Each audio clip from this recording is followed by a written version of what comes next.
Okay, welcome back, everyone. Pesach. Welcome back, everyone. We're going to be doing Parshas Metzorah. A little bit of an idea about Nigei Batim, the afflictions of the house. This year is dedicated to Ram Yitzchak ben Yaakov Zev, Alvin Lu, all of Shalom. It says over here in Perek Yudaled, chapter 14, Pasuk Lamavav, verse 36, Uva Ashelah Habayis Vehigid Lakoin. And the one to whom the house belongs shall come and declare to the kain, Lamer, saying, Kenega nira li b'bayis. Something like an affliction has appeared to me in the house. So I wanted to talk about this very strange, something like an affliction. Torah is very precise. Everything it says, if it's like an affliction, why can't it just say it is an affliction? So the regular pshatim is that a person can't pronounce it. We know that it's only the kohen that could pronounce it, even if the person whose house is affected is a massive Talmud Chacham, a great Torah scholar who knows all the intricate laws of tzaras. He does not have the authority to pronounce it.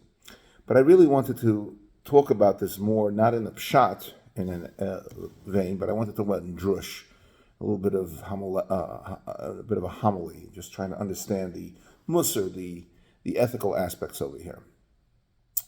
When a person is engaged in the Metzorah process, whether it's for his clothing, for himself, or for his house, there's a rehabilitative process. The two birds, for example, that he has to bring with the Haisop, birds chirp, he said Lashon Hara.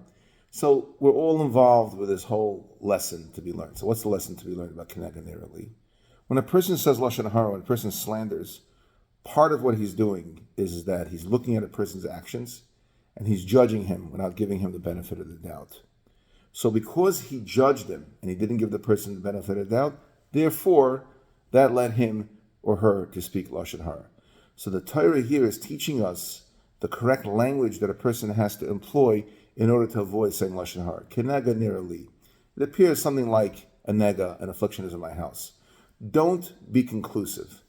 Now I'm going to peel it back a bit. In the world of psychology, we have something called self-projection, which is when a person is unhappy with themselves, they feel inadequate, inept, they try to project that into someone else. So it's almost like the person's not comfortable with themselves in the room. They realize how low they are.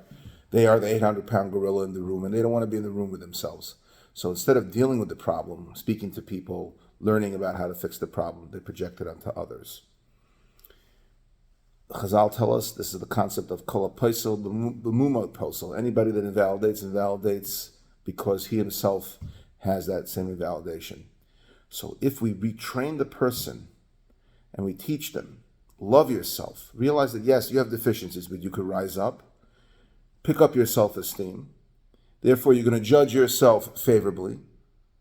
Therefore, you will not pronounce on someone else that they're bad because you know yourself, you know that you're good. And even though you have faults, you don't have to make yourself better by putting those faults on someone else. So the next time you want to say Lashon Hara about someone, think about yourself. Say to yourself, is someone as great as me worthy of speaking like this? Am I going to pronounce someone else to be tamei? Kenega nira li. Maybe he is tamei, maybe he's not. Let me investigate. Let me check it out first. And then it's Hashem, if we love ourselves, where does that start? With yourself. If you love yourself and you understand the true amazing potential you have, you won't look at yourself as being inept and you won't have to project that to someone else and you'll prevent Lashon Hara. Thank you so much for listening. Have a wonderful week.